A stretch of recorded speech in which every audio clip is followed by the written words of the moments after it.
सो हम बात कर रहे थे नोज के 10 पार्ट्स के बारे में। ठीक है, अब नोज के 10 पार्ट्स कौन कौन से हैं वो आपको इस पीडीएफ में दिखाए गए हैं। जैसे पोस्टीरियर लेयर्स, साइनस, साइनस से रिलेटेड कोई प्रॉब्लम है तो उसको 7 नंबर दिया गया है। ठीक है, अब किसी को यहाँ पे जैसे कि फिंगर नंबर 5 पर आपको 10th स्पाइर लेनी है। अब देखिए आप नोज के कौन से पार्ट में प्रॉब्लम है। अब जैसे कि एंटीरियर नेयर्स यानी जिसे हम नोस्ट्रिल के नाम से जानते हैं, उनका काम है opening with hairs to clean and filter air. अब इस प्रोसेस में अगर कोई प्रॉब्लम आ रही है तो आपने क्या करना है, फिंगर नंबर 5 लेनी है। फिंगर नंबर 5 पर जीरो स्पाइरल का चुनाव करना है और जीरो स्पाइरल पर जो भी पॉइंट्स आपको देने हैं नेचर के अकॉर्डिंग डिजीज के, वो आप सिलेक्ट कर सकते हैं। अब ये पॉइंट कैसे सिलेक्ट होते हैं, ये एलिमेंट्स के गुण और कर्म के बेसिस पर सिलेक्ट किए जाते हैं। अगला है 1 नंबर। ठीक है, 1 नंबर पर नेजल लाइनिंग। ठीक है, जो नेजल लाइनिंग होती है, septum divides nasal cavity into two passages. ठीक है, bony at back end cartilages in front. तो इसका जो काम होता है, ये आपकी जो नोज में एयर एंटर करती है उसको वार्म अप बनाने का काम है। ठीक है, तो मान लीजिए जनरली किसी को नेजल से रिलेटेड कोई इंफेक्शन प्रॉब्लम है तो आप क्या करेंगे, फिंगर नंबर 5 पर फर्स्ट स्पाइरल का चुनाव करेंगे। किसी को नेजल कैविटी में कोई प्रॉब्लम है तो आप कहाँ पर जाएंगे, फिंगर नंबर 5 पर सेकंड स्पाइरल का चुनाव करेंगे। ठीक है, किसी को इंफीरियर कॉन्चा, मिडिल कॉन्चा एंड सुपीरियर कॉन्चा में कोई प्रॉब्लम है तो ये आप क्या करेंगे, फिंगर नंबर 5 पर 3, 4, 5 तीनों स्पाइरल भी ले सकते हैं। अगर तीनों में या इंफीरियर में, मिडिल में, सुपीरियर में, तो उसके अकॉर्डिंग आप सिलेक्ट कर सकते हैं। ठीक है, अब किसी को साइनस है, साइनस की प्रॉब्लम है तो आपने क्या करना है, फिंगर नंबर 5 पर 7th स्पाइरल पर पॉइंट्स 0 to 9 सिलेट, 142 सिलेट, या फिर जनरली 459 सिलेट 036 टोन ले सकते हैं। Generally this is the general treatment. Specific करना चाहते हैं तो सर्जिकल स्ट्राइक 0136 टोन 24579 सिलेट, this is the specific treatment. और अगर बीमारी का नेचर पता है तो आप नेचर के अकॉर्डिंग टोन सिलेट डायग्नोज करके दे सकते हैं। तो ये आपके नोज के 10 पार्ट्स हुए। अगर नोज से रिलेटेड कोई प्रॉब्लम है, फर्स्ट सेमेस्टर के जो स्टूडेंट्स उनको पता चल रहा है कि आपको फिंगर नंबर 5 का चुनाव करना है। फिंगर नंबर 5 का जो मिडिल ज्वाइंट है उस पर आप अगर मेथी स्ट्रिप भी लगा देंगे तो भी इन सब प्रॉब्लम में आपको प्रॉफिट मिलेगा, लाभ मिलेगा। ठीक है, अगर आप स्पेसिफिक करना चाहते हैं तो फिंगर नंबर 5 में नोज के किस पार्ट में प्रॉब्लम है उसको देखिए, और जिस पार्ट में प्रॉब्लम है उसको एक नंबर दिया गया है, जो नंबर है वही उसको स्पाइरल ले लीजिए। फिंगर नंबर 5 पर 1 नंबर है तो 1 स्पाइरल हो गया, 2 नंबर है तो 2 नंबर हो गया नेजल कैविटी में। तो ये आपको धीरे धीरे आगे समझ में आ जाएगा।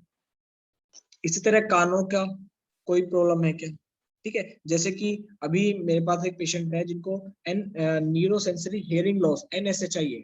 मतलब इसका एलोपैथी में कोई इलाज ही नहीं है, उनका न्यूरो सेंसरी हियरिंग लॉस है। अब उनका ट्रीटमेंट चल रहा है, अब उनको 1 महीने से ट्रीटमेंट चल रहा है, उनको भी 10% ही इंप्रूवमेंट हुआ। मतलब उनका लेफ्ट ईयर का 50% जो हियरिंग होता है वो चला गया। ठीक है, अब एलोपैथी में तो उसको लाइलाज बता दिया कि आपकी बीमारी का कोई इलाज नहीं है, धीरे धीरे बढ़ता जाएगा। बीमारी का नाम था NSHI, neuro sensory hearing loss. ठीक है, तो इसमें कोई एलोपैथी में इसका कोई इलाज नहीं है जल्दी से।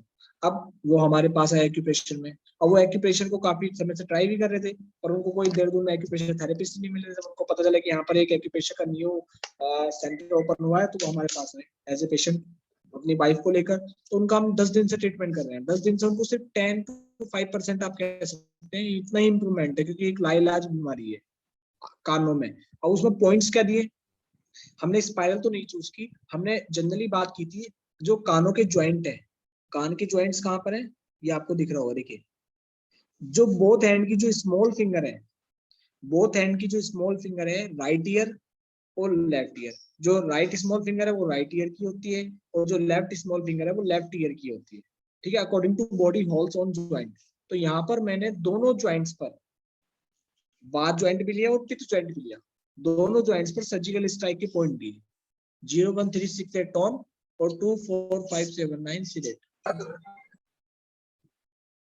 ठीक है, और स्पेसिफिक तो काफी हद तक है। स्पेसिफिक तो आप कितने रीजनल डायग्नोसिस के अकॉर्डिंग अभी 3 ट्रेनिंग हुई है, तो स्पेसिफिक तो आप काफी हद तक प्रिपेयर कर सकते हैं प्रोटोकॉल। तो अब इसमें हम क्या उनके लिए चूज कर सकते हैं कानों से रिलेटेड, पहले हम ऑडिटरी कैनाल को भी चूज कर सकते हैं।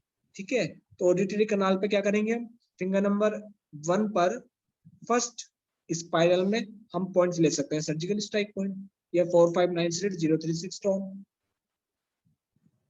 ठीक है, अब यहाँ पर एक बताया गया है, यहाँ पर एक आपको हेडिंग लिख रही है ईयर, ईयर के बाद आउटर, मिडिल एंड इनर।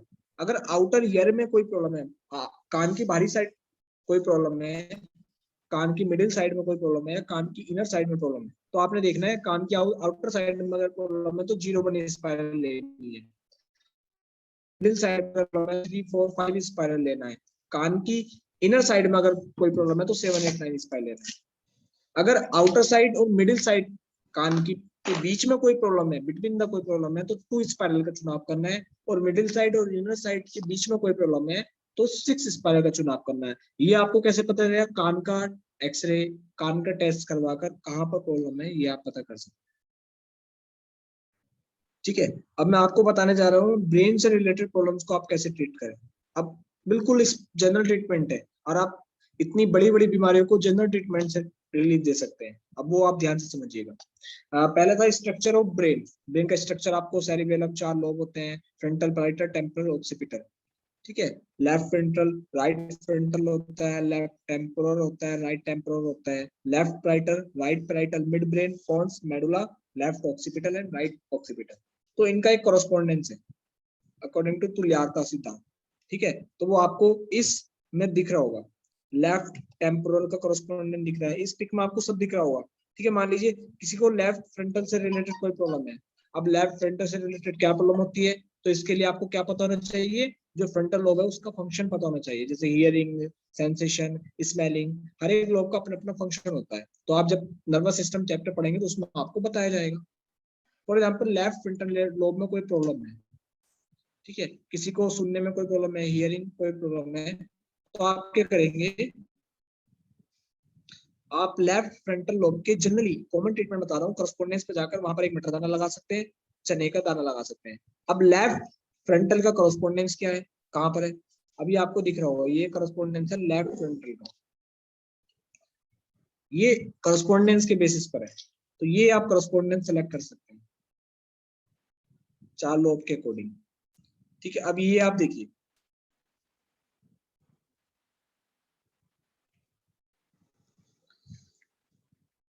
मेरा पिक आपको दिख रहा होगा। ठीक है, जब आप ये इस तरह पोस्टर करते हैं तो ये आपका ब्रेन है, ये आपका ब्रेन है। तो जैसे कि मैंने बताया ब्रेन में कितने लोब होते हैं, 4 लोब होते हैं, frontal, parietal, temporal and occipital. ठीक है, अब फ्रंटल का जो फिंगर है वो ये है, इस तरह पोस्टर कर लीजिए, फ्रंटल लोब ये हो गया, टेम्पोरल लोब ये हो गया, ऑक्सीपिटल लोब ये हो गया। ठीक है, फ्रंटल ये हो गया, सॉरी पैराइटल लोब ये हो गया, टेम्पोरल लोब ये हो गया, और ऑक्सीपिटल लोब आपकी स्मॉल फिंगर, यानी फ्रंटल लोब जो है वो आपकी इंडेक्स फिंगर है, पैराइटल लोब आपकी मिडिल फिंगर है, टेम्पोरल लोब आपकी रिंग फिंगर है, और ऑक्स लोब आपका स्मॉल फिंगर है। अब आपने क्या करना है, फ्रंटल लोब से रिलेटेड कोई प्रॉब्लम है, सिर्फ आपने बोथ हैंड की जो इंडेक्स फिंगर है उसके ऑल ज्वाइंट्स ले लेने हैं, ऑल ज्वाइंट्स, और ऑल ज्वाइंट्स पर मेथी स्ट्रिप लगा देनी है। साथ में जो फैलेंजेस है 1 2 एंड 3, 1 2 एंड 3, तो इन तीनों फैलेंजेस पर दो दो चने के दाने। ठीक है, इस ज्वाइंट पर मेथी स्ट्रिप हो गया, इस ज्वाइंट पर मेथी स्ट्रिप हो गया, और इस ज्वाइंट पर मेथी स्ट्रिप, इसी तरह इस ज्वाइंट पर मेथी स्ट्रिप, इस ज्वाइंट पर और इस ज्वाइंट पर। तो ये फ्रंटल लोब कवर हो गया। अब इस ट्रीटमेंट को और स्ट्रॉन्ग बनाने के लिए अभी हमारे फैलेंजेस भी तो बचे हैं, तो फैलेंजेस ये हो गया आपके, ये फैलेंजेस होते हैं, एक फैलेंजेस, ये बीच में ये फैलेंजेस हो गया, और ये फैलेंजेस हो गया। तो यहाँ पर 1 2 3 3 चने के दाने भी लगा दीजिए। इसी तरह सेम है जैसी फैलेंजेस, फैलेंजेस, फैलेंजेस, बात फैलेंजेस, पिट फैलेंजेस, कफ फैलेंजेस, बात फैलेंजेस, पिट फैलेंजेस, कफ फैलेंजेस, बात ज्वाइंट, पिट ज्वाइंट, कफ ज्वाइंट। तो आपने क्या करना है, जो फ्रंटल लोब होता है उसका फिंगर ये है, बोथ हैंड की इंडेक्स फिंगर, तो इंडेक्स फिंगर के ऑल ज्वाइंट्स पर आपने मेथी स्ट्रिप लगानी है बोथ हैंड की, और इंडेक्स फिंगर के ऑल फैलेंजेस पर आपने चने का दाना लगाना है। तो ये आपके फ्रंटल लोब से रिलेटेड कोई भी बीमारी हो उसमें वर्क करेगा। Any disorder related to frontal disorder, frontal lobe. Second is parietal lobe. Parietal lobe के लिए आपने क्या लेना है, इंडेक्स फिंगर। अब इंडेक्स फिंगर के ऑल जॉइंट्स पर मेथी स्ट्रिप, इंडेक्स फिंगर के ऑल जॉइंट्स पर मेथी स्ट्रिप, ठीक है, 1 2 3 बात पित कफ, बात पित कफ। और इन सॉरी मिडिल फिंगर के ऑल जॉइंट्स पर मेथी स्ट्रिप, ठीक है, और मिडिल फिंगर के ऑल फैलेंजेस पर चने का दाना। This is the treatment for any disorder related to parietal lobe, ठीक है, चाहे वो कोई सी भी बीमारी हो पैराइटल लोब की, उस बीमारी में आप इस मिडिल फिंगर को लेकर इसके ऑल जॉइंट्स पर मेथी स्ट्रिप और ऑल फैलेंजेस पर चना दाना, मटर दाना। This is the general treatment. जो मैंने इतनी बड़ी बीमारी, ब्रेन से रिलेटेड काफी क्रॉनिक बीमारी होती है, लोग परेशान होते हैं, तो ये जनरल ट्रीटमेंट है। आप देखिए इतनी बड़ी बीमारी का इलाज सिर्फ मेथी स्ट्रिप, चने के दाने से भी कर सकते हैं, ठीक है। इस पर अगर आप स्पेसिफिक ट्रीटमेंट करते हैं तो इस पर स्पाइरल दी जाती है, वर्टिकल हॉरिजॉन्टल सारी मेडिसिन का चुनाव किया जाता है। तो वो आगे हम आपको बताएंगे, आगे आप धीरे धीरे सीख जाएंगे जब आप पढ़ाई करेंगे, इसमें पढ़ेंगे, डीप लेवल तक जाएंगे। सो ये आपको फर्स्ट वालों को भी समझ में आ गया होगा। ये होता है पोस्चर आपका frontal, parietal, temporal, occipital. Frontal lobe index finger, parietal lobe आपका middle finger, and temporal lobe आपका रिंग फिंगर, और ऑक्सीपिटल लोब आपका स्मॉल फिंगर, ठीक है। तो आप देखिए फ्रंटल कौन से लोब में प्रॉब्लम है, फ्रंटल में है कि पैराइटल में है कि टेम्पोरल में है कि ऑक्सीपिटल में है।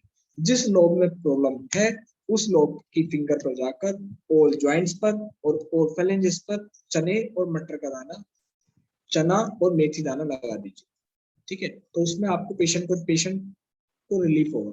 दूसरा मैं यहाँ पर एक बताना चाहूंगा, कोई पैरालिसिस का केस आपके सामने आए और एक्यूट पैरालिसिस है, ठीक है। सो आपने कुछ नहीं करना, राइट साइड का पैरालिसिस है तो लेफ्ट हैंड ले लीजिए, और लेफ्ट साइड का पैरालिसिस है तो राइट हैंड ले लीजिए। फिर से मैं रिपीट कर रहा हूँ, अगर राइट साइड का पैरालिसिस है तो आपने लेफ्ट हैंड लेना है, ठीक है, और लेफ्ट साइड का पैरालिसिस है तो राइट हैंड लेना है। और क्या करना है, फॉर एग्जाम्पल किसी को राइट साइड का पैरालिसिस है तो आपने क्या लेना है, लेफ्ट हैंड लेना है। अब लेफ्ट हैंड के जितने भी मिडिल ज्वाइंट है 1 2 3 एंड 4, इस ज्वाइंट पर मेथी स्ट्रिप लगा देनी, ठीक है, 1 2 3 एंड 4। वैसे तो इन ज्वाइंट पर हम सर्जिकल पॉइंट्स भी लगा सकते हैं, फ्लो में वो एडवांस हो गया। तो क्या करना है, 1 2 3 4 पैरालिसिस के केस में आपने इस ज्वाइंट पर मेथी स्ट्रिप लगा देनी, अगर राइट साइड का पैरालिसिस है तो, ठीक है। अब पिथ ज्वाइंट लिया हमने, पिथ ज्वाइंट लिया तो पिथ ज्वाइंट का एक फैलेंजिस पिथ है, तो जब आप मेथी स्ट्रिप लगा रहे हो तो पिथ फैलेंजिस पर आप चने के दाने भी लगा दीजिए, ट्रीटमेंट की पावर और बढ़ जाएगी। और उसको बार बार पेशेंट देने के लिए बोलिए पेशेंट को, तो आप देखिए उसको कुछ 19-20 ये काफी हद तक भी रिलीफ कभी कभी हो जाता है। इसी तरह किसी को लेफ्ट साइड का पैरालिसिस है तो आपने क्या करना है, राइट हैंड को चूज करना है। कौन सा हैंड चूज करना है, राइट हैंड। अब राइट हैंड में क्या करना है, राइट हैंड की जो फिंगर्स हैं उनका जो पिथ ज्वाइंट है, पिथ ज्वाइंट यानी मिडिल ज्वाइंट, वात ज्वाइंट, पिथ ज्वाइंट, कफ ज्वाइंट, तो पिथ ज्वाइंट के ऑल ज्वाइंट्स पर, पिथ ज्वाइंट मतलब ऑल फिंगर्स के ऑल ज्वाइंट पर, पिथ ज्वाइंट पर आपने मेथी स्ट्रिप लगानी है और पिथ फैलेंजिस पर चने का दाना। तो ये आपका पैरालिसिस का ट्रीटमेंट हो गया, बहुत type of paralysis, whether it may be left और राइट, ठीक है। तो लेफ्ट है तो राइट हैंड लीजिए, राइट है तो लेफ्ट, ये आपके पैरालिसिस का ट्रीटमेंट।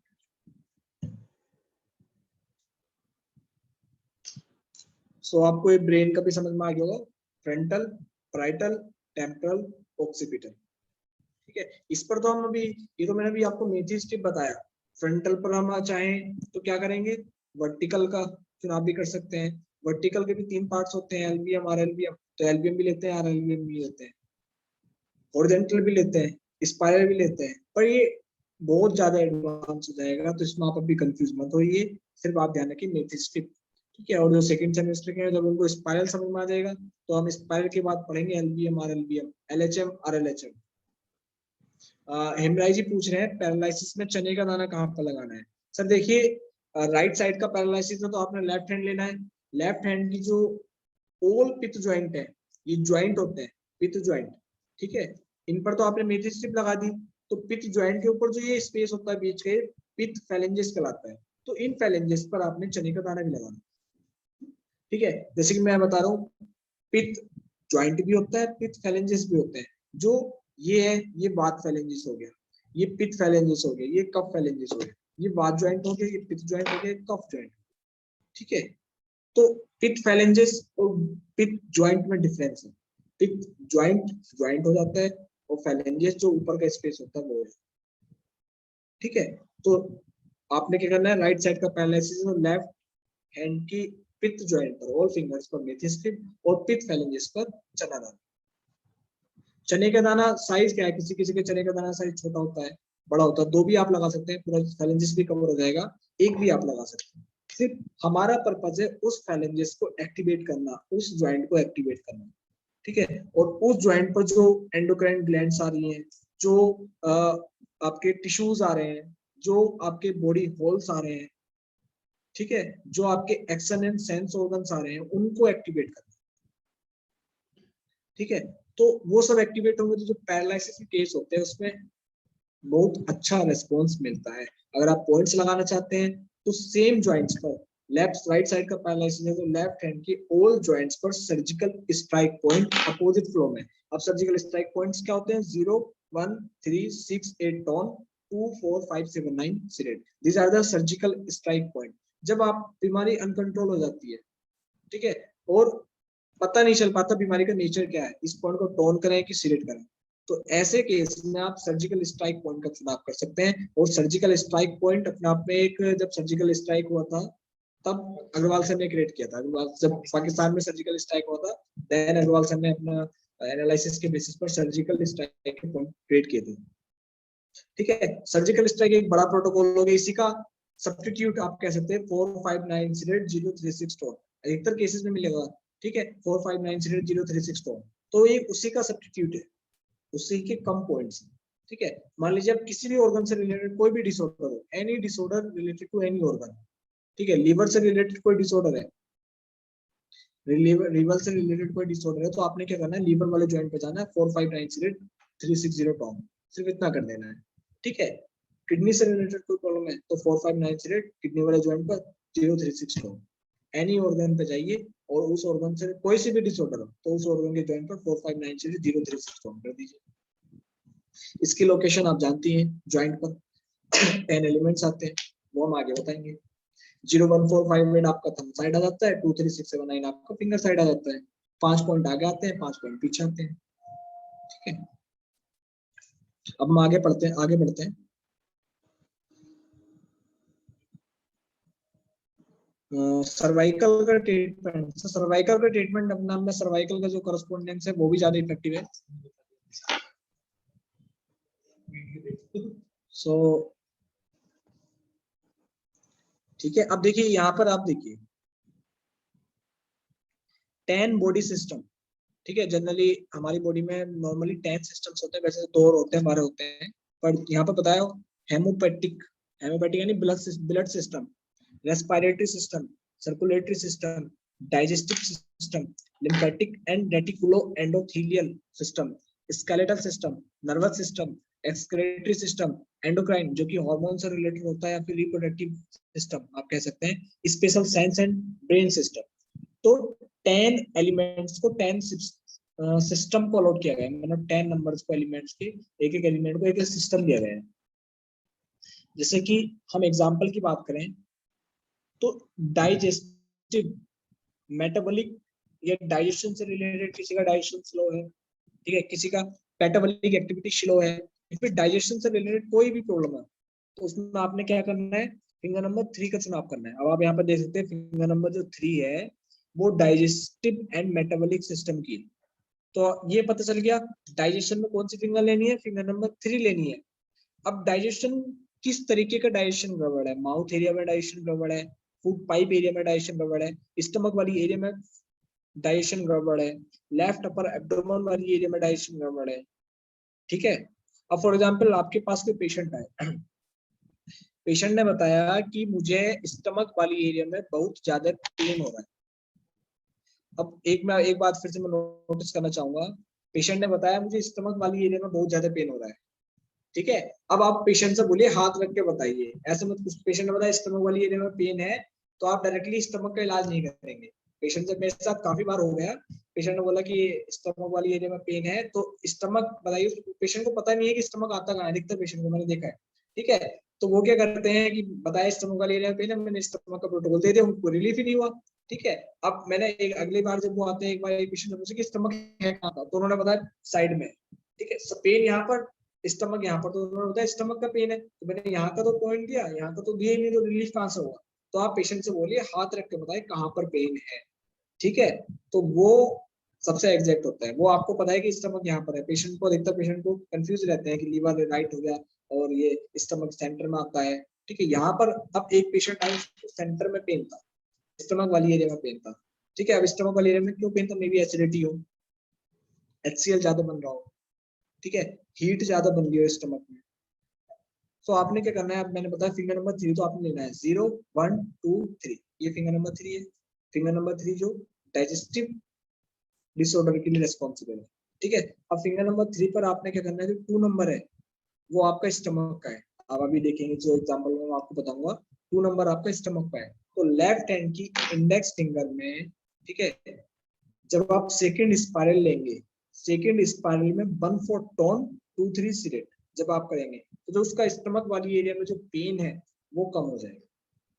ये प्रोटोकॉल बन गया अभी, ये एंड टू एंड बना, ठीक है। स्टमक वाली एरिया में पेन था, 1/4 टोन 2 3 सिरेट, यानी 1/4 आकाश और जल को हमने बढ़ा दिया। आकाश यानी 1 एलिमेंट, वन नंबर का एलिमेंट कौन सा है, आकाश है। 4 नंबर का एलिमेंट कौन सा है, जल है। 1/4 टोन आकाश और जल को हमने टोन किया, ठीक है। और 2 3 सिरेट वायु और अग्नि को हमने कम किया, क्योंकि उसको पेन था, मे बी उसको हीट हो, तो 2 को हमने कम कर दिया, क्योंकि वायु से ही अग्नि उत्पन्न होती है, ठीक है। तो 2 को हमने कम कर दिया और 3 को हमने कम कर दिया। और जब हीट बढ़ रही है तो स्पेस कम है और हीट बढ़ रही है, तो वो तो इधर उधर भागेगी, तो हमने आकाश को बढ़ा दिया, 1 को बढ़ाया, 2 को कम किया, 3 को कम किया और 4 को कम किया, जल को बढ़ा दिया, तो ठंडा मिल गया, तो पेन कम हो गया। तो क्या किया, लेफ्ट हैंड की इंडेक्स फिंगर पर second spiral 1/4 tone 2 3 sedate, this is the protocol for stomach pain, stomach area related pain, ठीक है। अब देखिए, आप लोकेशन में देखिए प्रोटोकॉल आप अपने माइंड से बना सकते हैं, अगर आपको पता है कि कौन से एलिमेंट को टोन करने से क्या होता है, ठीक है। अब देखिए फिंगर नंबर, अब जैसे कि मैंने बताया फिंगर नंबर 3 लिया, फिंगर नंबर 3 में आपने जो स्टमक वाली एरिया है वो 2 नंबर को दी गई है, मतलब स्टमक वाली एरिया में कोई प्रॉब्लम है, तो आप क्या करेंगे, स्टमक वाली एरिया में जाकर 1/4 टोन 2 3 सिरेट, यानी फिंगर नंबर 3 पर सेकंड स्पाइरल 1/4 टोन 2 3 सिरेट। अब दूसरा पेशेंट आता है, पेशेंट बताता है कि मुझे रेक्टम वाली एरिया में या फिर एनल वाली एरिया में पेन है। अगर पेशेंट को रेक्टम वाली एरिया में पेन है, तो आप फिंगर नंबर 3 पर 8 स्पाइरल ले लीजिए, सेम पॉइंट 1/4 टोन 2 3 सिरेट। अब किसी को, पेशेंट को एनल वाली एरिया में पेन है, जलन हो रही है, बर्निंग हो रही है, ठीक है, तो ऐसे में आप क्या करेंगे, फिंगर नंबर 3 पर 9th स्पाइरल लेंगे, 9th स्पाइरल पर 1/4 टोन 2 3 सिरेट, ठीक है। अब पेशेंट बताता है कि मुझे स्प्लिन वाली एरिया में पेन हो रही है, तो स्प्लिन वाली एरिया में जाइए, मतलब फिंगर नंबर 3 लीजिए, फिंगर नंबर 3 पर 3 स्पाइरल लीजिए और 1/4 टोन 2 3 सिलेक्ट कर दीजिए। अब पेशेंट कहता है मुझे लीवर वाली एरिया में पेन हो रही है, यानी राइट अपर एब्डोमेन में पेन है, तो आप finger number 3 4th spiral 1/4 tone 2 3 select कर दीजिए। तो मेरे कहने का मतलब ये है कि बॉडी सिस्टम जो है 10 एलिमेंट्स में डिवाइड किया गया है, ठीक है। अब जो थर्ड नंबर है फिंगर नंबर 3, वो डाइजेस्टिव सिस्टम की है, ठीक है। अब डाइजेस्टिव सिस्टम में क्या प्रॉब्लम है और कहां पर प्रॉब्लम है, उस एरिया के बेसिस पर आप स्पाइरल का चुनाव करके, फिंगर नंबर 3 तो ले लिए, फिंगर नंबर 3 पर कौन सी स्पाइरल लें, तो वो एरिया बताएगा किस एरिया में प्रॉब्लम है, उस बेसिस पर आप स्पाइरल का चुनाव कर सकते हैं। अब देखिए आगे हम बढ़ते हैं। अब जो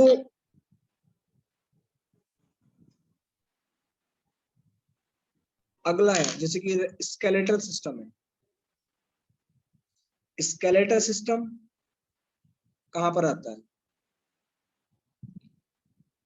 5th नंबर में आया है, यहाँ पर बॉडी सिस्टम में 5th नंबर पर स्केलेटल सिस्टम आया।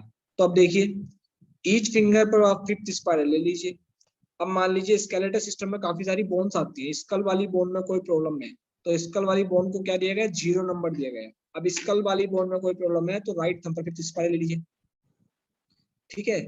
और राइट स्कैपुलर रीजन वाली में, स्कैपुलर रीजन वाली जो बोन है, स्कैपुलर में कोई प्रॉब्लम है तो राइट स्मॉल फिंगर पर 5th स्पाइरल ले लीजिए, ठीक है, जो कि फिंगर नंबर 1 है। लेफ्ट स्कैपुलर में प्रॉब्लम है तो फिंगर नंबर 2 जो कि लेफ्ट स्मॉल फिंगर है उस पर 5th स्पाइरल ले लीजिए। क्लेविकल बोन में पेन है, क्लेविकल कोलर बोन में अगर पेन है तो फिंगर नंबर 4 पर 5th स्पाइरल ले लीजिए, ठीक है। तो स्केलेटल सिस्टम क्योंकि जो 5th नंबर पर उसको दिया गया है आपके इस सिस्टम में। आई होप आपको क्लियर हो। अब बोर्ड डिवीजन की बात करें तो 10 स्पाइरल में फिंगर नंबर 0 पर 10 major bones head and neck. Head and neck region की जो 10 मेजर बोन्स होती है उनके नाम यहाँ बताए गए हैं। Frontal, sphenoid, ethmoid, parietal, temporal, zygomatic, maxilla, maxilla mandible, occipital, ठीक है, ये नाम आपको बता दिए। तो फिंगर नंबर 0 तो आपने लेनी है, राइट थंब तो लेना ही है। अब राइट थंब पर किस एरिया में प्रॉब्लम है उस एरिया को एक नंबर दिया गया है वो देखिए और वही स्पाइरल ले लीजिए। 4 नंबर में अगर प्रॉब्लम है यानी पैराइटल वाली एरिया में कोई प्रॉब्लम है बोन की तो फिंगर 0 पर 4th स्पाइरल ले लीजिए। हायोड बोन में, गले वाली बोन में अगर कोई प्रॉब्लम है तो उसको 0 नंबर दिया गया है, ठीक है। तो फिंगर नंबर 0 पर 0 स्पाइरल, पॉइंट्स अपने अकॉर्डिंग ले लीजिए। बीमारी किस तरीके की, इतना समझ में आया? हेलो, यस सर, समझ आ गया। जी सर। समझ आ गया ना? जी sir. Sheetal ji, Roshni ji, yes sir, Mehak ji clear. और Ruby ji, I think first semester को अभी इतना मे बी क्लियर ना हो कि स्पाइरल कौन, ये समझ में आ गया स्पाइरल लेनी है। डिवीजन तो समझ में आ रहा होगा, भले सी स्पाइरल मेरिडियन होती क्या है वो समझ में नहीं आया, कोई प्रॉब्लम नहीं है, वो आ जाएगा, ठीक है। तो मैं आप एक तरह से आपको डिवीजन बता रहा हूँ स्पाइरल की, जब हम क्लास लेंगे उससे पहले आपको वर्टिकल हॉरिजॉन्टली बताना है, तो तब हम आपको समझ में और क्लियर हो जाएगा।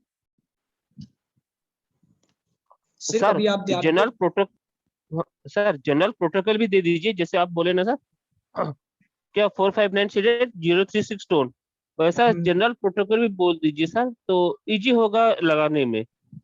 तो गुण क्या प्रॉपर्टी और इसको देखते तो लगा बिल्कुल लेंगे सर, बिल्कुल मगर जनरल प्रोटोकॉल जैसे होता है जनरल ना। प्रोटोकॉल मैं बताऊंगा आपको। अभी एक मेरे पास नोट्स है, मतलब फॉर एग्जांपल आपने बताया फ्रंटल बोन में कोई प्रॉब्लम है, ठीक है, तो फिंगर नंबर 0 तो हो गया, फिंगर नंबर 0 को 1 स्पाइरल ले लिया। अब पॉइंट्स क्या दें उसके लिए, फ्रंटल बोन में क्या प्रॉब्लम है, इन्फ्लेमेटरी कंडीशन है या फिर कोई अलग प्रॉब्लम है, उसके लिए मैंने कुछ नोट्स बनाए हैं, वो मैं आपको भी ग्रुप में थोड़ी देर में पोस्ट कर दूंगा, ठीक है। या फिर एक अगर किसी ने रीजनल डायग्नोसिस लेवल 3 किया हो तो उसमें भी वो बताया गया, तो अगर इन्फ्लेमेटरी कंडीशन है, क्या कंडीशन है उसके अकॉर्डिंग 0 सर्जिकल स्ट्राइक दिया गया था उसमें, है ना। तो वो भी आप देख सकते हैं। फिर भी मैं कुछ नोट्स अभी शेयर करूंगा ग्रुप में, ये पीडीएफ में ऑलरेडी शेयर कर चुका हूँ।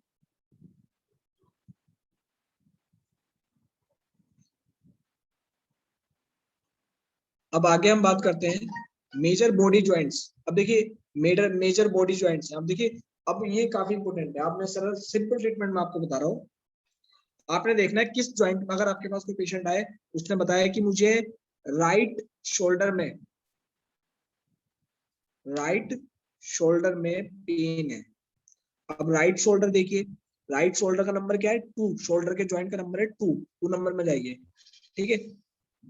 तो 2 नंबर पर आपने क्या करना है, राइट शोल्डर में प्रॉब्लम है तो एनसीएच बन कर चुनाव करना है, यानी जो 1 नंबर की फिंगर है वो आपकी एनसीएच बन है, मतलब नेल चक्र आपको लेना है, नेल पर प्रेशर दे देना है। किसी को अगर राइट शोल्डर में प्रॉब्लम है तो आपने क्या करना है, फिंगर नंबर 1 यानी लेफ्ट स्मॉल फिंगर का जो नेल है उस पर ट्विस्ट करना है, तो जो राइट शोल्डर में पेन है उसको उसमें रिलीफ होगा, ठीक है। इसी तरह किसी को लेफ्ट शोल्डर में पेन है तो आपने क्या करना है, एनसीएस टू कौन, लेफ्ट हैंड की जो स्मॉल फिंगर है, ठीक है, लेफ्ट हैंड की स्मॉल फिंगर की जो नेल है अगर आप उस पर प्रेशर देंगे तो पेशेंट को रिलीफ लगेगा शोल्डर में पेन में। इसी तरह पेशेंट कहते हैं मुझे नी पेन है, घुटनों में दर्द है, तो आपने क्या करना है, एनसीएच 5 लेनी है और एनसीएच 6 लेनी है, यानी बोथ हैंड की जो रिंग फिंगर है, राइट हैंड की रिंग फिंगर आपकी एनसीएच 5 है और लेफ्ट हैंड की रिंग फिंगर आपकी एनसीएच 6 है, ठीक है। तो बोथ हैंड की जो रिंग फिंगर है उनका जो नेल प्लेट है, नेल प्लेट के चारों ओर आपने मेथी स्ट्रिप के दाने लगा देने हैं, ठीक है। और जब आप मेथी स्ट्रिप के दाने लगाएंगे और उस पर जब आप प्रेशर देंगे तो आप देखेंगे जो नी पेन है पेशेंट को तुरंत रिलीफ हो जाएगा, ठीक है। तो आपने देखना है बॉडी के किस ज्वाइंट में प्रॉब्लम है, उस ज्वाइंट को एक नंबर दिया गया है, उस नंबर के अकॉर्डिंग जाइए। अब उस नंबर में जब जाएंगे तो देखिए राइट साइड प्रॉब्लम है कि लेफ्ट साइड प्रॉब्लम है। राइट साइड प्रॉब्लम है तो उसमें एक एनसीएस दी गई है, लेफ्ट साइड प्रॉब्लम है तो लेफ्ट साइड की एक एनसीएस दी गई है। हाँ, इस एनसीएस में कुछ टो भी लिखा गया है। टो टो का मतलब होता है अगर अपर, जैसे कि अपर नेक जॉइंट में प्रॉब्लम है तो राइट साइड में तो एनसीएस 0, यानी पैर की जो एनसीएस 0 है वो आप देख लीजिए, ठीक है। पैर की जो 0 नंबर वाली फिंगर है उस पर आपने जाना है, ठीक है। टो का मतलब पैर हो गया। अब यहाँ पर देखिए स्पाइन, स्पाइन कितने नंबर होता है, सर्वाइकल नंबर, सैक्रल, कोसिक्स, ठीक है। तो ये आपके स्पाइनल पार्ट्स होते हैं। स्पाइन की जो बोन्स हैं, एक एक वर्टिब्रा है, एक एक वर्टिब्रा को एक एक ज्वाइंट दिया गया है। फॉर एग्जांपल आपके पास कोई पेशेंट है L3 L4 उसका कंप्रेस है, ठीक है, L3 L4 स्लिप डिस्क हो गया। अब करेंगे बोथ हैंड की जो इंडेक्स फिंगर है उसका जो अपर ज्वाइंट है वो आपका L3 L4 का है, तो उस ज्वाइंट पर जाकर आप L3 L4 का इलाज कर सकते हैं। कितना सरल है, ठीक है। किसी का थोरेसिक 10 या फिर थोरेसिक 7-8 फ्रैक्चर हो गया, या फिर फ्रैक्चर हो गया, या फिर उसका आप कह सकते हैं पेन है वहां पर थोरेसिक 7-8 वाली एरिया में, तो आपने क्या करना है, थोरेसिक 7-8 वाली एरिया में जाइए। बोथ हैंड की जो मिडिल फिंगर है, मिडिल फिंगर का जो फिफ्थ ज्वाइंट है वो थोरेसिक 7-8 का पॉजिशन है, तो उस ज्वाइंट पर जाकर आप मेथी स्ट्रिप लगा दीजिए। पॉइंट्स तो एडवांस है। अब उसके लिए इन्फ्लेमेटरी कंडीशन है तो सर्जिकल स्ट्राइक दे दीजिए, ठीक है। और पेन है तो पेन के लिए आप 245 1-4 काउंट 2-3 सिलेक्ट कर सकते हैं, या फिर पेन किस वजह से उसका पता करके नेचर के अकॉर्डिंग ट्रीट कर सकते हैं। पर कॉमन क्या है, मेथी स्ट्रिप तो आप लगा ही दीजिए, ठीक है। तो जो बोन्स हैं, बोन्स के जितने भी ज्वाइंट्स हैं, स्पाइन की जितनी भी बोन्स हैं, दो बोन्स को एक ज्वाइंट पर लोड किया गया है एक साथ, ठीक है। तो अब देखिए कौन सी ज्वाइंट में कौन सी वर्टिब्रा में प्रॉब्लम है, L3 में है, L4 में है, L5 में है, थोरेसिक 8 में, जिसमें भी है उसको एक ज्वाइंट दिया गया है, उस ज्वाइंट पर जाकर आप ट्रीटमेंट दे सकते हैं, ठीक है। और अगला है आपका स्पाइनल नर्व बोन ज्वाइंट। जो स्पाइनल कोड की जो नर्व्स होती हैं, स्पाइनल कोड के वर्टिब्रा अलग होते हैं और जो स्पाइनल कोड की नर्व होती है वो अलग होती है, जो आपकी पूरी बॉडी को आपस में कॉम्बिनेशन बनाकर रखती है। स्पाइनल नर्व जिनको कहते हैं, अगर वो कंप्रेस हो जाती है, जैसे किसी की L4 L5 कंप्रेस होगी, कहते नहीं MRI में आता है L4 L5 कंप्रेस है, तो ऐसे में आपने क्या करना है, L4 L5 वाले जॉइंट पर जाइए, उसमें मेथी स्ट्रिप लगाइए या फिर पॉइंट्स लगा सकते हैं। पॉइंट्स में आप सर्जिकल स्ट्राइक दे सकते हैं पेन के लिए, 4-5-9 सिलेट, 0-3-6 स्टोन भी दे सकते हैं, ठीक है। तो ये आपके स्पाइनल नर्व्स हो गए, मतलब स्पाइनल के जो वर्टिब्रास है उनको भी एक एक ज्वाइंट दिया गया है, और स्पाइनल जो नर्व्स हैं उनको भी एक एक ज्वाइंट दिया गया है। आप देखिए किस नर्व की प्रॉब्लम है, थोरेसिक की है, लंबर की है, सैक्रल की है, कोसिक्स की है, कि सर्वाइकल की है, ठीक है। जिन लोगों को सर्वाइकल नर्व की प्रॉब्लम होती है तो उनका जो नर्व का पेन होता है वो हाथों तक भी आता है, हाथों की जो फिंगर्स है उनमें भी नमनेस हो जाती है, जिसको आप सर्वाइकल स्पॉन्डिलोलाइटिस या सर्वाइकल स्पॉन्डिलोसिस के नाम से जानते हैं, ठीक है। सो आपको सिर्फ लोकेशन देखनी है, प्रॉब्लम है कहाँ पर और उससे रिलेटेड कौन सा ज्वाइंट है, उस ज्वाइंट पर जाकर आप ट्रीटमेंट दे सकते हैं। आई होप आपको ये समझ में आ गया हो, मतलब इतना काफी कुछ मैंने आज आपको बताया ट्रीटमेंट कैसे करना है। मेथी स्ट्रिप के थ्रू भी अगर आप ट्रीटमेंट करें तो पेशेंट को कहीं ना कहीं रिलीफ होगा। आप जैसे भी किसी न किसी को कोई ना कोई प्रॉब्लम हो सकती है जो मैंने आज बताया, तो आप उस पर ट्राई कीजिए और फीडबैक दीजिए अपना। किसी की कुछ क्वेरी?